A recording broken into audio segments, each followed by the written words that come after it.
Kaixo eta ongi etorriak bertze egun batez Unat magazinera gaur astelena dugu. Hain zuzen ere, apirilaren 24. eguna eta gaurkoan betiko moduan bi elkarrizketekin izanen gara hemen magazinean. Kasu honetan biak streaming bidez eginen ditugu. Lehenik eta behin, Aitor Altunarekin egonen gara, bera, zinema zuzendari gisa edo ibiltzen da, halako ikusentzunekoak egiten, eta kasu honetan bertze zuzendari birekin batera, Belarri bero bai esan, websaila ekoitzi dute eta zehazki asteazken honetan 10etan estreinatuko da, 11 telebistan eta horrez gain baita ere YouTubeen egonen da ikusgarri. Umorea, sexualitatea, feminismoa, hainbat kontu baita prekarietatea ere ukitzen dituen websaila, euskaldunok ekaitzia eta euskaraz gainera. Beraz, bera kontatuko digu horren inguruan.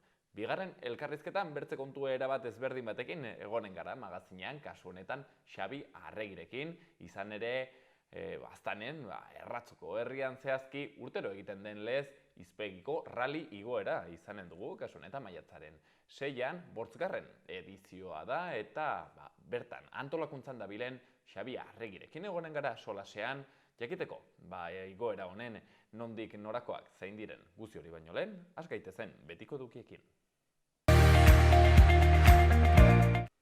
Lehenik eta behin, efemerideak. 1924. egunean, Kristaurreko 1184. urtean zehazki greziarrak Troian sartu omen ziren Troiako zaldia erabiliz. 1817an berriz, apirilaren 24ean, lehenengo bizikleta prototipoa, pedalik gabea, Karl Dreis baroiak ezagutarazi zuen. 1918an, Armeniako genozidioa gertatu zen. Turkiak 20. mendeko lehen genozidioa burutu zuen 1,5 milioi armeniar akabatuz. Eta 2006. urtean, Euskal Y-a eraikitzeko akordioa sinatu zuten Euskal Autonomia Erkidegoko eta Espainiako administrazioek. Eta orain gaurko lerroburu nagusiak.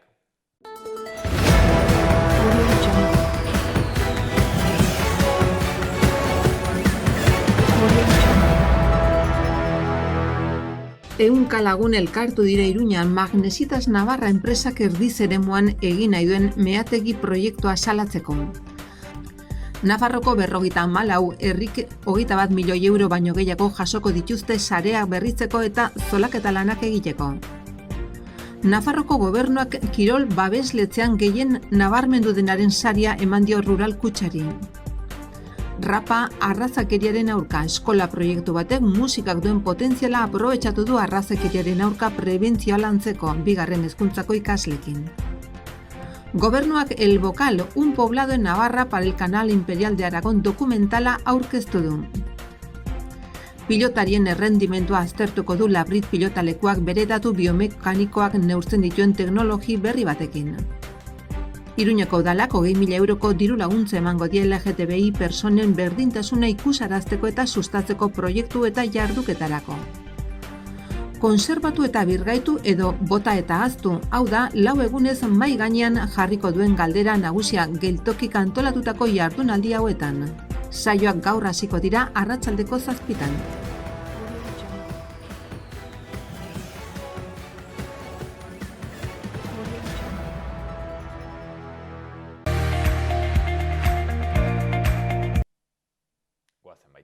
Agenda kulturalarekin. Gaur astelenean nerabezaroa laguntzeko gogoeta egiteak ikaskuntza prozesuan laguntzen digu eta horregatik ezinbestekoa da guk guraso bezala nerabezaroa laguntzeko zenbait galdera egitea, horixe jarri duten iragarkia. Gaur arratsaldeko 7:30 Cibibox Jus Larrotxan. Asteartean Marieta Galleta fabrika gaur egungo emakumei egindako omenaldia da arratsaldeko 6etan Burlatako kultur etxean. Eta egile berriendako literatur lehiaketa 2022 liburua aurkeztuko dute Karrikirin arratsaldeko 7:30. Narrazio laburreko modalitateko Jose Aldasoro, Ikertubia eta Ainara Tirapu saridunak bertan izanen dira, Maiane Txoperena kazetaria izango da aurkezlea. Hortziralean, elkarrekin ondu duten lehen diskoa hartze aurkeztuko dute Utsun txalapartak eta Jel triok piztuta euskal kultur begirada zikloaren barnean. Atxaldeko 7:30 Sanduzelaiko Zibi-boxean. Eta bertsoafaria Euskaldunon biltokian Txantreako jaietan Joanes Ilarregi eta Aitor Mendiluzerekin gaueko 9:30. Larun batean Laguntzako Kulturetxean Euskara eta Hezkuntza jardunaldia antolatu dute. Euskararen arnasguneen erronka amai ingurua eginen dute goizeko 9:30 Kike Amonarriz Garikoitz Goikoetxea eta Idurre Eskizabelekin. Alberto Barandiaran moderatzaile egonen da. 11:30 Nafarroan de eredua, arnas berritzen mai ingurua, Inigo Oreia moderatzaile eta Josu Reparaz, Nora Salbotx eta Agurne Gaubeka parte hartzailekin. Eta porrotxekin batera Irulegira mendi txangoa antolatu dute sorionekuak, edozein aurre eta gurasori zabaldutako irteera izanen da eta izen emateko labur.eus/irulegin sartu beharko zarete. Kauai marrazkien tailerra 6 eta 11 urte bitarteko aurrentzat, lantegian aurrek hainbat proposamen landuko dituzte pintura miatzeko eta kolorekin eta formekin jolasteko. Sanduzelaiko Zibi-boxean atxaldeko 8:30. Eta Luis Orduña Ridruejo zuzendari konbidatuaren eskutik, La Pamplonesak flamenkoaren euskal musikaren arteko, kulturen arteko elkarrizketa magiko eta originala eskainiko dute. Jose Luis Monton filmineko gitarrista eta Gorka Hermosa akordeo jotzailea bertan izanen dira. Eta igandea Nafarroaren eguna ospatuko dute, apirilaren 30 Baigorrin, egun osoko egitaraua izanen da desfileak, dantzak, musika, zaldiko maldiko elkarteak Nafarroaren egunera joateko autobusa antolatu du 10 euroan. Goizeko 9:30 aterako da Iruñetik eta itzulera 12:00 izanen da. Eta guazen orain gaurko egunkarien azalekin. Diario de Notiziasen kasuan, lerroburu nagusia Nafarroko errepikapen tasak bikoiztu egin dira eta pandemiaren aurreko mailara itzuli dira. Lehen hezkuntzan 1,2tik 2,8 igo dira, DBH-en 3,3tik 8,6 eta batxilergoan 2,3tik 4,8. Foru erkidegoan errepikatzaileen bigarren ehunekorik txikiena dago batxilergoari dagokionez. Eta batxilergoek titulua ikasgai bat gainditu gabe lortu ahal izanen dute. Argazkian gazte zenbait liburuak begira agertzen dira eta izenburuan liburuak kalera ateratzen dira. Liburuaren egunaren ospakizun jendetsua eguraldi txarra gora behera. Eta berri gehiagotan, 4 adingabe atxilotu dituzte gazte bati mugikorra lapurtzeagatik eraso batean, eta Txantreako bizilagunak zatituak rastroaren balizko itzuleragatik. Diario de Navarraren kasuan, lerroburu handi batean, Nafarroak dagoeneko hamarkada bateko geldialdia pilatu du azpiegituretako inbertsioan. Europako funtsek iritsi berri ez den HT-aren zati bat bultzatuko dute. Argazkian berriz, Patricio Andion Esparza atezaina ageri da eta izenburuan eusten duten atezainak. Pandemian zehar funtsezkoak izan baziren ere, beren figura desagertzen ari da. Oraingoz Iruñeko atarietan badira batzuk. Bertze berri batzuetan, Angel Iriarte hilda, Iruñeko eta Tuterako Karitaseko zuzendaria 23 urtetik. Gara egunkarian, arrantzalek kuota propioa eskatzen dute eta trantsizioan dagoen merkatuari aurre egiten diote. Guk erabaki beharko genuke non eta zenbat arrantzatu aldarrikatu dute antxoari dagokionez. Argazkian manifestazio bat eta izenburuan salbuespen legeak kentzea eta preso naiz ieslarien etxeratzea eskatu dute 100 senidek. Berri gehiagotan bizitza da eta lana dio Alejandra de la Fuente kazetariak, zenbait lanbidetan infiltratu da bertako lan eta bizi baldintzak ezagutzeko eta ondoren liburu bat atera du. Euskal Eskola Publikoaz, bertze berri batean, Arro topaguneko kideen hitzak. Ez genuen lege berria eskatzen eskola publikoari balio ematea baino. Eta akitzeko Euskal Herria irratia. Berri nagusian Ibilbedi taldeak Goldea disko berria Euskal Herria irratian estreinatuko du gaur primizian. Goldea talde Nafarraren iraupen luzeko 3. lana da. Spotify, YouTube eta gainontzeko plataformetan apirilaren 27an izanen da entzungai, baina aurretik FM-ko 98.3an zein euskalherriaerratia.eus webgunean entzun ahal izanen da. Baita ere, osasunari dagokionez albiste on zaparra da, diote. Osasunak 3 eta 2 irabazi baitzion betisi. Eta azkenik Amaia Aizkoren hitzak emakume abokatuok izendatuko gaituen elkargo bat nahi dugu.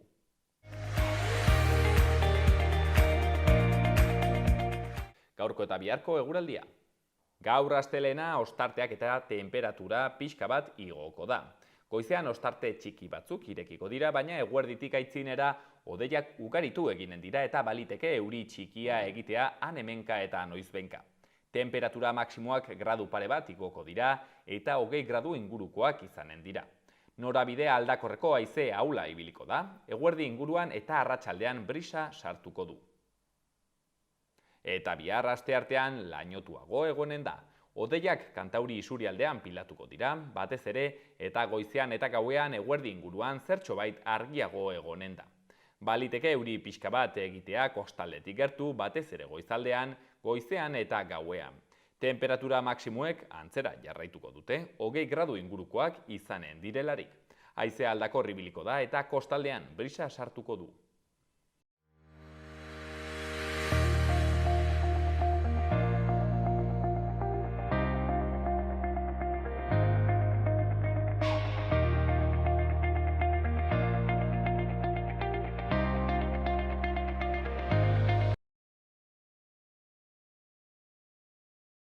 Belarri bero bai esan, hoixen da. Asteazken honetan, 26an estrainatuko den websaila gaueko 10etan. Zehazki 11 telebista, hortxe, itzordua, euskarazko websail hau egin dute zenbait kidek.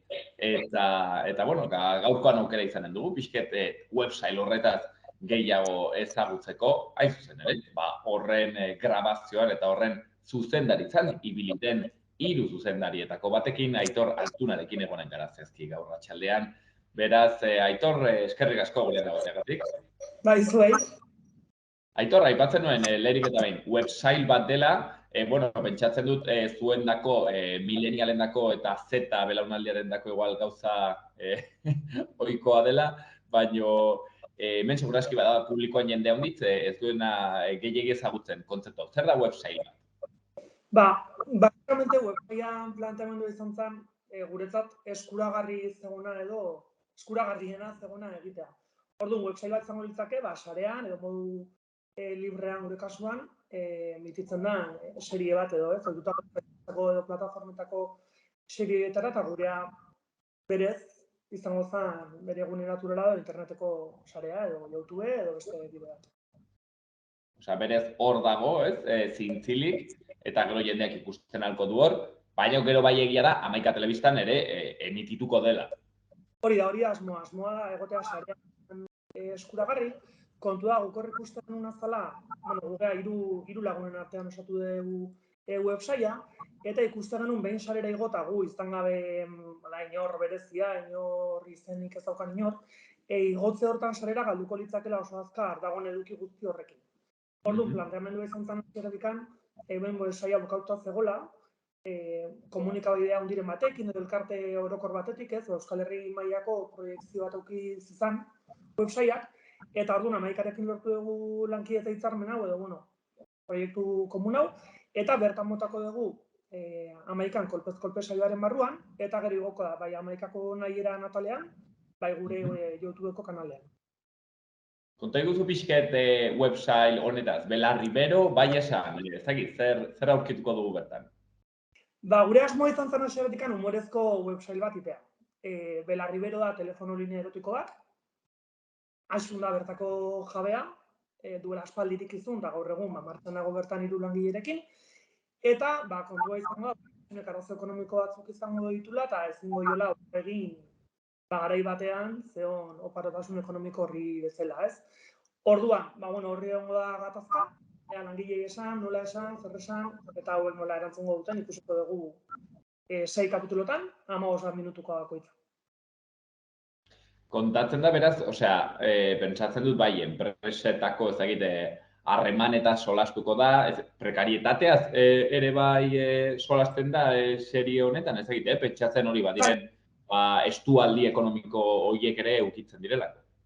Osa, website guztia gertatzen da telefono linea erotikoaren barruan, eta hor, erabili genuen azkenean aitzaki bezala, ja, situazioa komikoa bihurtzen zulako, bai? Eta gero asmoa izan da kapitulo bakoitzan edo gairen bat lantzea.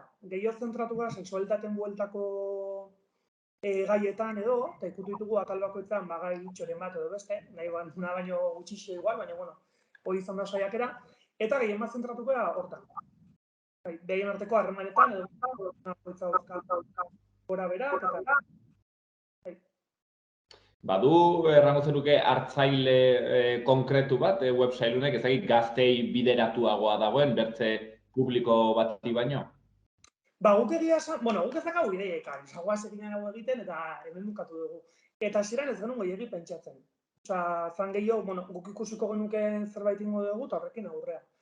2008 batean estrenatu genuen, eta 2022an ibili gara herriz-herri, eta izan da oso xelebrea guretzat, ikusteko polita, herri bakoitzean edo proiektzio leku bakoitzean hurbilduan jendea izan da oso desberdina. Egon da herri batzuk, gaztez beteta egon dienak aretoak, eta funtzionatu guna oso ondo, eta egon da herri batzuk, gero, edadeko jende asko etorri dana, eta funtzionatu dula igual, hobeto da den, ezta. Kurioso izan da, ez dugu ikusten dakala publiko zehatz bat, igual eukiko du, ez ni gai ere esateko, baina ikusi dugu funtzionatu dula bai helduekin, bai gazteekin, bai erdibidekokin, vamos.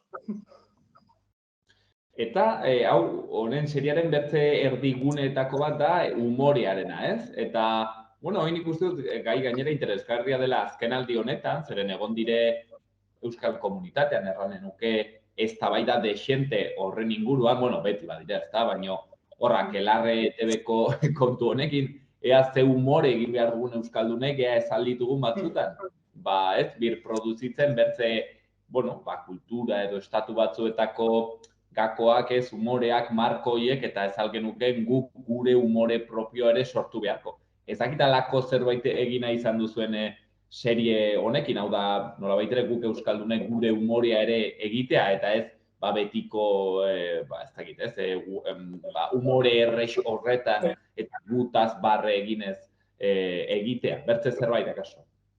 Saiatu gea. Ez gea dituak, orduan, dugu algenuna, ez, guri graz egitez duguna eta funtzionatzen duguna gure artean. Hor bai, geneukan beldurra handia, azkenian, sexualitateen gaia lantzen da, daude estena batzuk oso esplizituak eta oso komikoak, sexuan bueltan, eta genekan beldurra handia, estena horietan edo zati horietan, etzan galituko oso umore berde, olako ranzio, kutsuko umore simple hori, eta saiatu ginen ematen buelta bat nahiko potoloa, eta horrekin bai bilik ginen bueltaka nahiko etxo. Saiatu ginen, Euskal Herriko bueltako zenbait erreferente, o zenbait, komedia momentu edo hartzen, erabiltzeko eta hau bihurtzeko gure gairako txiste edo umore leku edo, eta hau izan da gure alegina. Egia esan, nahiko pozi gaude, beldurra handia genekalako, patian galitzeko zerbait oso zarkitua edo, eta horitzeko nahiko fresko gatu zaigula, igual gaizki da honik esatea, baina bai. Ongi ere pasatzen dela erranen zenuke, zuek gozatu duzu, ezagit, gidoiak idazten eta seria egiten edo gehiago hartzen da, ezagit, bizket presio kontu bat bezala eta ezagit erraixa den beti ere orduen lan horretaz gozatzea, ez? Gu gairu lagun, ni Uxea Monarrizta Uxe berezi hartua, eta seginen hasiera batean, beste gabe, ideiak urtu zitzaigun, eta seginen idazten. Inorrek ez dugun sinisten ingo genuen, guk ere ez gehiegi, baina guzatzen baietz. Eta aurkeztu ginen Hernaniko sorkuntza beka batera. Gero 2019.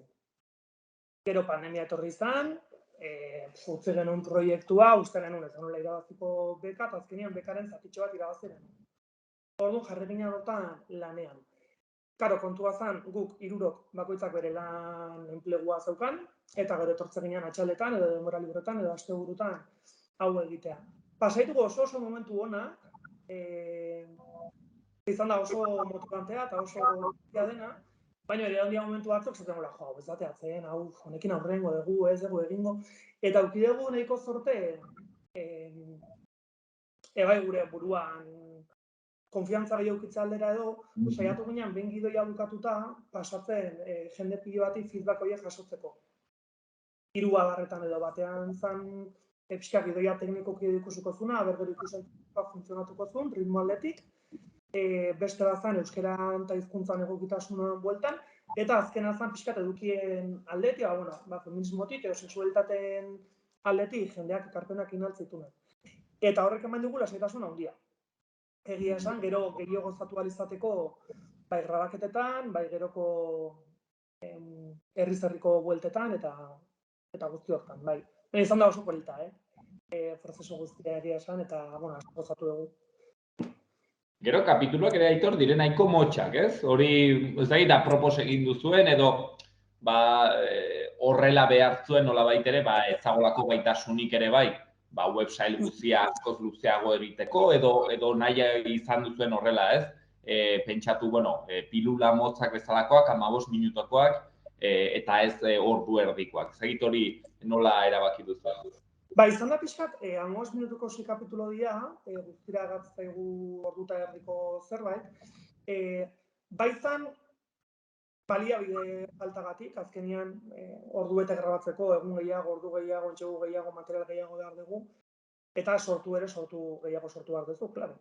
Eta 15 minutuka iruditzen zitzaigun nahiko baliagarria zela, guk erabili genezakela 15 minutuko margen hori sortzeko eta 15 minutuetan kontzentratzeko nahi genuna, eta gero grabatzeko orduan ere, eta ikusteko orduan ere erreixagoa dela. Atal motxauak azkenean jarraian ikus daitezke, 11 aste botako ditugu, baina herriz-herri biligan hortan jarraian bota ditugu, eta funtzionatu du, bai. Baina izan da pixka, website formatuak askotan website motzak edo izaten dira ere, Euskal Herrian badaude gaina website nahiko txo india azken urteetan, eta izan da pixka, hoien bueltako zerbait. Ez dugu ez errasmatu, izan da zer egin orain arte, honen buelta. Hortxe, aukera ederrak, 11 telebistan, hori ikusteko, asteazkenen eta 10etan, eta gero baitere webgunean, erretengoen moduan, YouTubeen eta plataforma hauetan ere gonen delako eskuragarri. Ez dizut galdetu Aitor oraindik repartoa, zau da, nor aurkituko dugu hor kamaren aitzinean aktore antzezle lanak egiten? Antzezle lanetan dauzkagu Olatz Beobide Aixun pertsonaiaren egiten, dela enpresako jabean, esan dugu. Gero dauzkagu Dorleta Aurreta Bizkaia Inesena egiten, Olaia Gil Garazirena egiten, eta nire Arriola Eiderrena egiten. Eta hau edia 4 pertsonai nagusiak, eta gero beste aktore batzuk, eta inguruko batzuk, eta dituzte bestelako pertsonai batzuk, edo kameotxo batzuk edo. Izan da guretzat Kriston Oparia 4 magnifika hauek animatzea, hau askotan kontatu dugu, baina guk, jende hau ez genuen ezagutzen, ezagutzako zean, aktorea, profesionalak, behaien gogu bidea da, eta goaz guk karpetita batekin, esateak, mesedez, gure proiektuan aldiz parte. Eta izan da Kriston Oparia, involukratu dira pila bat, eta behai gabe ez genuen ningo eginda daguna behintzat ez, zorretu bai. Eta oso pozik gaude azkenean, behek ere gure gain sinistu zutelako, ikustu zutelako izan daiteke hau, egon daiteke ondo, atera daiteke, eta gero, rodajeak, imaginatuko zu, Kriston festa zian, ez genen askoik, orduan bazan arazoa, bestean atzetik, eta hauek eukitza hor laguntzen, apoiatzen, ensaiatzen, oso proiektu prekario izan da, diru laguntza bat eukideu, baina, diru laguntzatxoa ere, aldi hau deitu ez da. Eta hauen lana izan da gutzako pari bat, bai. Hau erraten duzuna, baldintza ikaragarria da, ez? Normalki hori guk ez dugu ikusten, baina dozein pelikulak edo seriek behar duen finantziazioa ikaragarria da, ez? Nik uste dut horrek harritzen duela, zer, gu normalki ikusten dugu hor pantalla batean eta ematen dugu mobil batekin grabatu duzula, eta listo, ez? Badago ekipo guzi bat, kamarak, badire, mikrofono guzi hauek, ez? Edizioa, ez dakiz zer, eta, hor, finantziazio gutxirekin Aitor, ez dakit, irudimenari bizkat gehiago eman behar zaio, edo nola konpentsatzen da hori. Izan da, irudimen asko, eta gero laguna.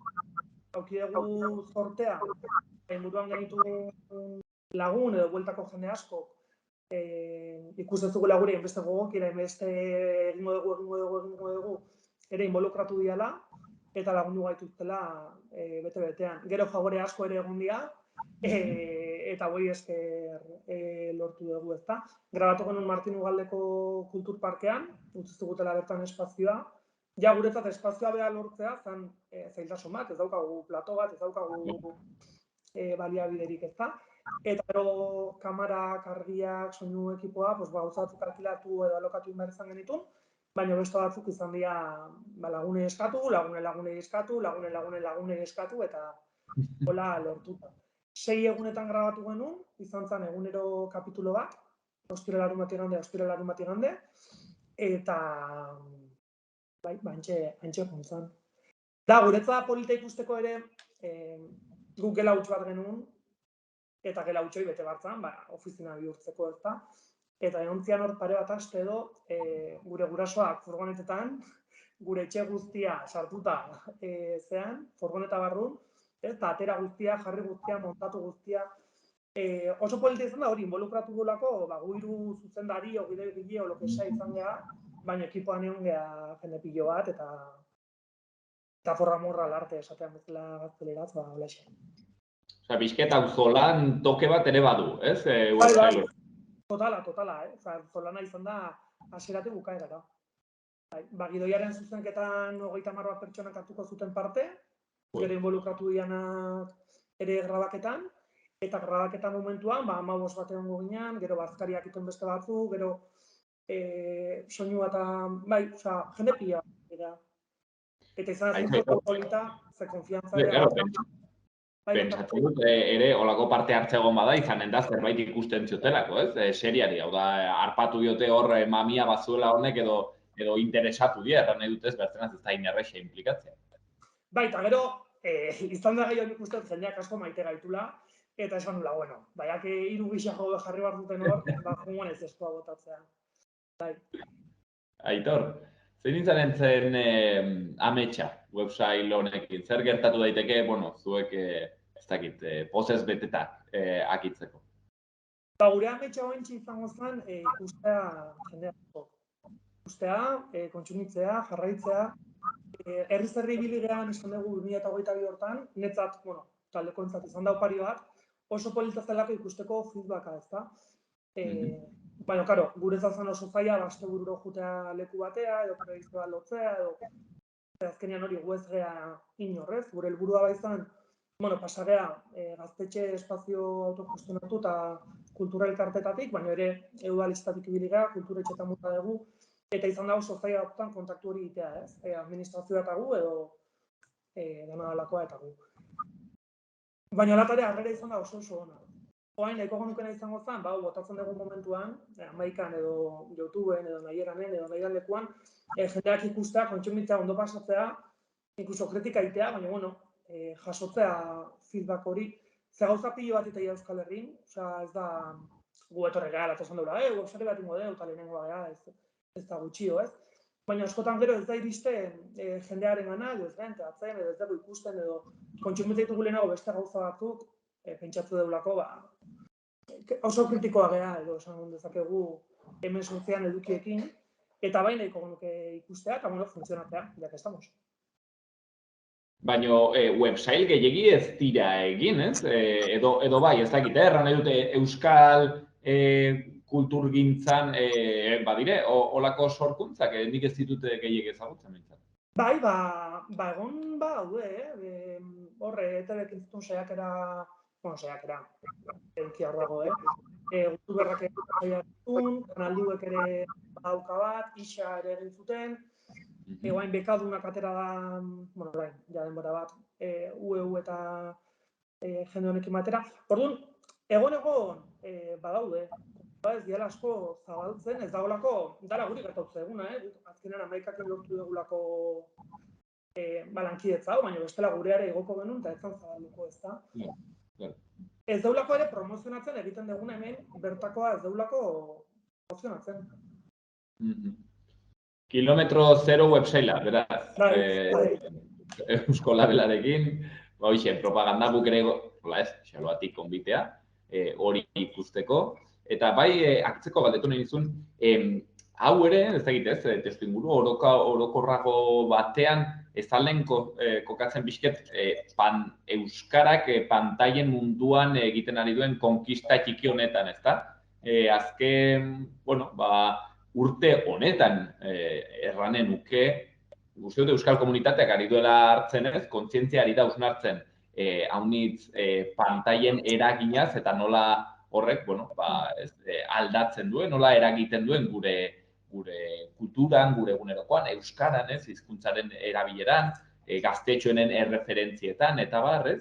Eta, bueno, badirudi ematen ari dela gogoeta handi bat, instituzioetatik, eta bai herri mugimendutik horren inguruan, eta hor baditugu emaitzak ez, pantaialdia, pantaiak euskaraz, orai euskaltzenik hemen ere, Iruñan proposatu du egitea jardunaldi bat, streaming plataformen inguruan eta euskara, eta, bueno, badagorrez, kontuan dana bat, eta, bueno, ez dakit honek ere, ekarpen bat ezaldion egiten olatu txiki horri, ez? Website bat, euskara, zaizu, gu ere, pantaietan eta teknologia berri hauek ekarri duten mundutxo horretan egon nahi du. Bai, lana badago, jendean motibatu dagoela gauza hauekin, eta proiektu txiki pilo badaude, falta zaiguna da autobomboa. Agertza komunikabetan jendeak ikusteako irakurtzen duen berrian, ez? Zer non ikusi ataria sortu dutela, ez? Piskat gabezionei erantzuteko gauza gertatzen dabiltza, gauzak igotzen dabiltza, proiektuak badaude, edukia sortzen nahi da, jende pilo dago lanean hontan. Eta gero ez da iristen, eta ez bada iristen, ez da enteatzen egondanik ere ez, eta ez bada enteatzen gu, zer dagoen hemen egina, zer dagoen hemen aktorekin, zer dagoen hemen produzitu euskera, ez da imposiblea kontsumitzea. Eta ez badago kontsumitzen, ematen du ekala egiten, eta ez bada, eta guaz, hor sartuta ez da. Bai, egia horrein badagoela jende pilo bat, pantaiak euskarazten bueltan lanean, eta bueno, postekoa dela haure mai gainean egotea, zer realidade bada. Edukiak euskaraz kontsumitu nahi diala, edukiak euskaraz egin nahi diala, ez dela guk hasieratik argi ikusten genuen gauza bat, eta badagoela publikoa edo ikusi nahi du. Aukera ederra, horretan zintzeko, Belarri bero, bai esan, website honekin, sexualitatea ukitzen dela, okerrezpanago ezkara horretan sartu, Aitor, feminismo ikuspuntu batetik ez da, bueno, hori utziko diegu ikuslei, beraiek hori azter dezaten, humoretik baita ere, eta, bueno, gainera freskotasun ukitu batekin ere bai, formatu berritzaile horretan edo, behintzat euskal mundu honetan, 15 minutuko pilula txiki horietan, 6 kapitulo, eta argudio interesgarri horrekin, linea erotiko bat, bere prekarietatea, eta horren inguruan, langileak eta arduradunen arteko, nondik norakoa. Bueno, ikusi beharko da, eta gaurkoan, guzti hau kontatzen, Aitor Altuna, ipatuko dugu, zuzendaria, bere bilagunekin, bi zuzendariekin, abentura honetan aipatzen genuen, pixkat auzolan gisa ere egindako websaila, eta gonbite horrekin abarituko dugu, ikusteko, berriro ere, asteazkenean, 10:00, 11 telebistan. Aitor, eskerrik asko. Bai, zuen.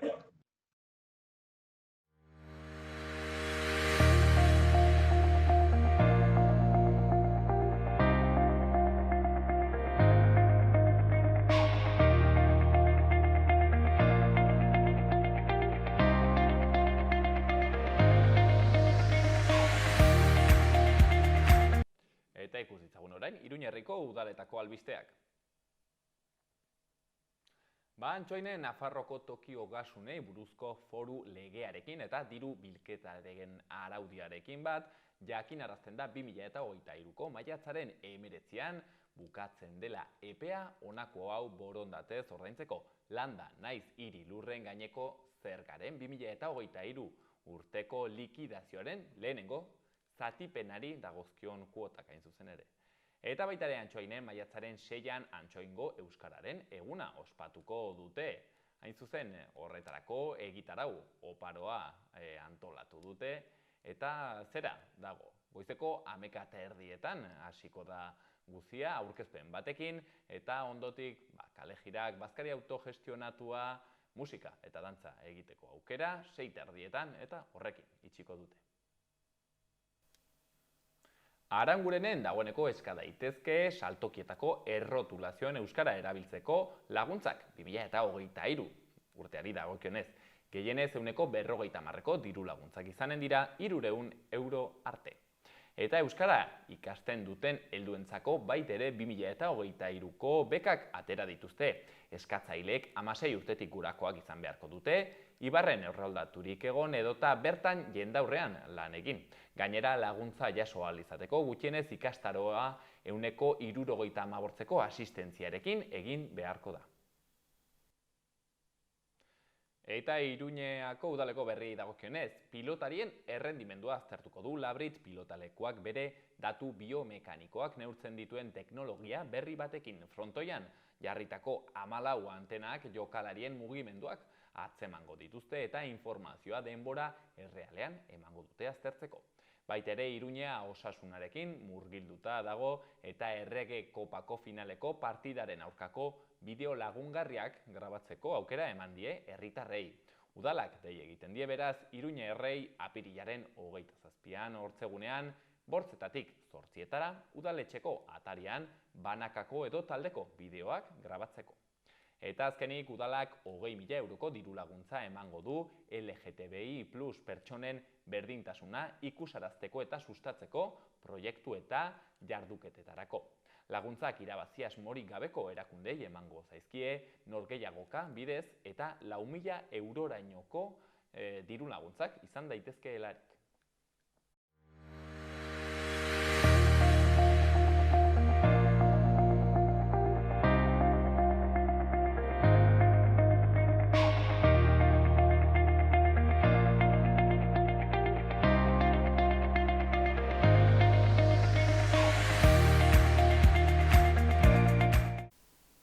Bueno, eta gaurkoan rally eta autozaleentzako elkarrizketa berexia. Ekarri dugu izan ere, maiatzaren 6an adi erratzun izpegiko 8. igoera izanen dugu, Jon Oskozen memoriala ere bai dena, eta, bueno, gu ezkara edo ni behintzat horretan aditu egia, baino, pixkat horretaz gehiago jakiteko, gaurkoan gurean Xabi Arregi izanen dugu, hain zuzen ere, igoera honen, rally honen antolakuntzan dagoen edo kide horietako bat dena, beraz, atxaldion Xabi, mil esker gurean egoteagatik. Atxaldion, eta mil esker ere zuei tarte hau mateagatik guri. Bueno, Xabi, badire gogoak maiatzan 6an dako? Bai, gogoak badire, jake pastu dugun denbora bat prestatzen, pues, aber ja dena ongi atratzen den eta gogotxu, urtero bezala. Nik Xabi ertenuen ez dut gehiegi mundu hau ezagutzen, orden galdinain atzun ez dakite ze kategorietan edo ze modalitateetan eginen da lasterka, ez dakite kategoria ezberdinak badiren edo, bueno, pixket nola izanen da rallia bere lasterketa? Bai, bueno, asteko hau modalitate hau da igoera mota, orduan, bueno, pues bidea da murritze, arte baterako pilotua edo gidaria egiten duena bakarrik. Gero daude bertze modalidade batzuk gidaria gaten dena kopilotuarekin eta egia bertze modalidadeak. Hemen hau da igoera, orduan da gidari bat eta hor igoeran daude klase desberdinak. Kotxean arabera, motorra zilindrada, desberdinak eta barrez. Orduan, 10 bat klase egoten dira, batetik 10era zenbatuak, eta klase bakoitzean sartzen dira auto desberdinak. Zenbat auto egonen dire, zenbat kotxe lasterketa horretan, guztira, gutxi gora bera, behintzat? Zuk erran duzun bezala, urten da 5. edizioa, eta urtero izen dugu media bat 40 auto ingurukoa, eta, aurten momentuz partaide guti bat dugu, apuntatu direnak, baina espero dugu zerbait gehiago izatea, baina, bueno, aber iristen garen 40 partaide horietara, eta hori izango zen polita, ez? 40 da guretako zenbakion bat, eta hor konten ibiltzen gara. Unek normalki zer eramaten du, goiza eta txaldearen zati bat, edo goizeko afera izaten da? Bueno, arran bezala orden, laizterketa hasiko zen ordu 2:30 nola guti beiti, eta akituko zen 6 aldian edo. Orduen jendea erabakitzen du batzuten gatia ordu 2:30 eta egon bukaera arte edo jende handiz gelditzen da irteran, sartu gabe bidera, orduen ikusten du bakarrik irtera eta egoten dire rato txiki bet eta gaten dire. Ez dakit, azkenean zure erabaki ere da gati egun guziko edo atxaldean rato bateko edo... Zure gomendioa Xabi zein da, personalki konta iguzu, sekretoa hobekien pasteko zen da goizetik?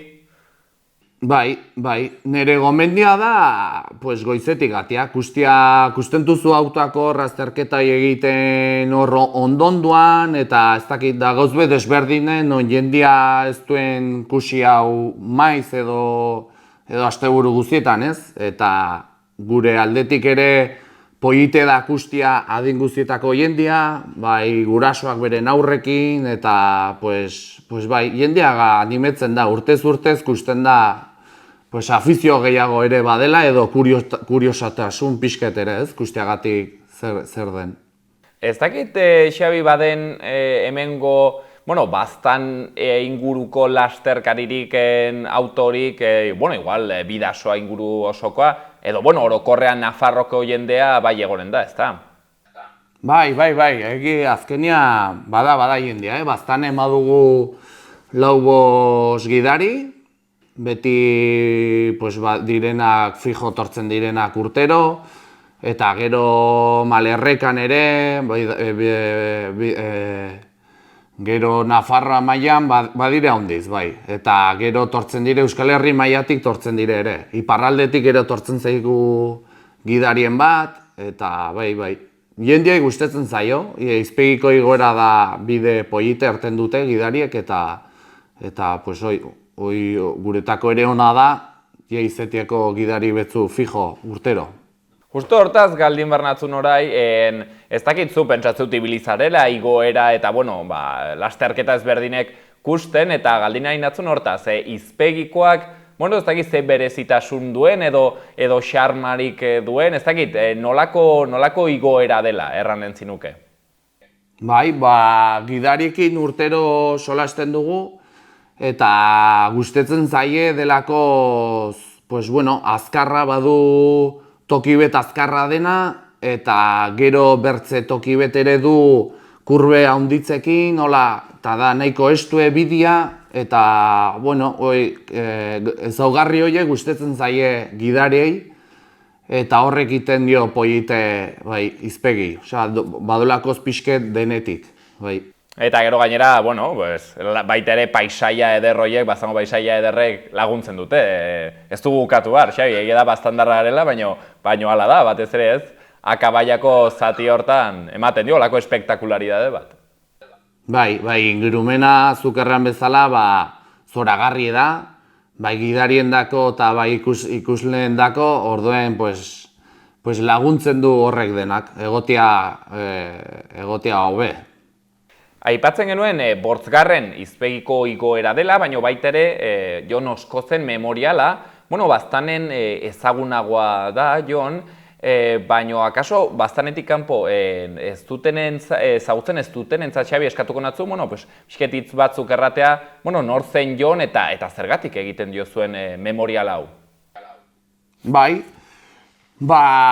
Jon Oskoz zoritxarrez gantzitzaigun 2006an, eta, denbora horietan egierran ez zen horrelako gidari hainbertze gaur egun bezala, gure lurraldetan, eta bera horietako bat zen, eta pues, bazuen izena, ibiltzen zelako zongi, iten zituen denborak, espektakuloa ematen zuen, orden bere izena eman zen zauntzera. Eta horietako arrazoi bat hartu dugu, pentsatu dugulekoz behar duela, o merezi duela egitea memorial bat, eta bera naia ere, Imanol, gurekin ere ibili izan da, eta, bueno, uste ginen, behar zuela edo merezi zuela, urte batez egitea zerbait joneri, bai. Hortxen, beretzat omenaldi oberena, hain zuzen ere, bere zaletasun, bere afizioa zen horretan, zer eta izpegin, igoera bat seguro jonek ere maitatuko zuela errepide hori. Beraz, aipatzen genuen maiatzaren 6an, hortxen data, joateko eta gozatzeko rally igoera horretaz. Xabi, por cierto, ez dut galdetu oraindik, baina hau dena borondatez, ez? Pentsatzeut egiten duzuela, hau da, antolakuntzan zaudetenak, hoixen, zuen orduak sartuz eta auzolanean, ez? Antolatzen da guzti hau. Bai, zuk erran bezala auzolanean dugu, baina, bueno, azpimarratu nahi dugune da jendian laguntze, ze jendian laguntzi gabe hau ez da posible. Orduen, badugu laguntze, ekonomiko laguntza hartzen diogune, sponsorrak, ez? Urtero daudena gurekin, eta eskerra eman nahi diegu beraiei, beraiei gabe hau ez da posible. Eta gero bertzaldetik da, auzolanean lortzen dugun jende guzti, direla haunditz. Haunditz jende behar dugu, bai herrien, bai bilbidean, eta beraiei ere eskerrak man, ze bat gabe edo bertzea gabe, hau ez da posible. Orduen, naiz eta gu lan handi egin, beraiei gabe, hau ez da iten al. Eta hoixen, eskerrak ematen diegu, urtez urte daudelakoz beti gurekin, eta bai, denen artean azkenen iten da auzolaniako gauz beda, bai. Xabi, ez dakit zerbait ahaztu dugun garrantzitsu erteko, bertzela erranen nahitzun, gonbidatzeko, ez? Zer erranen zinen, ez dakit, rallyan ere igual sobera zaleak ez direnei edo bueno, baita ere, ez? Zalei, zergatik joan behar da maiatzaren 6an izpegiko igoera ikustera. Bueno, aipetu dugun bezala lehenago ingurumena, Erratzu herrian egiten den igoera bada, dena arrasa ederra da, egun polite pasteko ordu onak pasten altu zuan, eta kuriosuei edo gonbidatzen diegu joateko, ikusteko zer den, eta hoixen, egun eder bat pasteko denak elkarrekin. Maiatzaren 6an, Erratzun, hortxen izpegiko 8. igoera, Jon Oskozen memoriala eginen dute, eta gonbidea kasu honetan Xabi Arregik, antolakuntzako kidea denak, eta hemen gaurkoan kontatzen nola egiten duten eta zertan datzan, igoera hori, aipatzen genuenez, Baztango baiara eta paisai eder horietan kokatzen dena. Xabi, eskerrik asko, gurean gaur egoteagatik. Bale, mil esker zuei.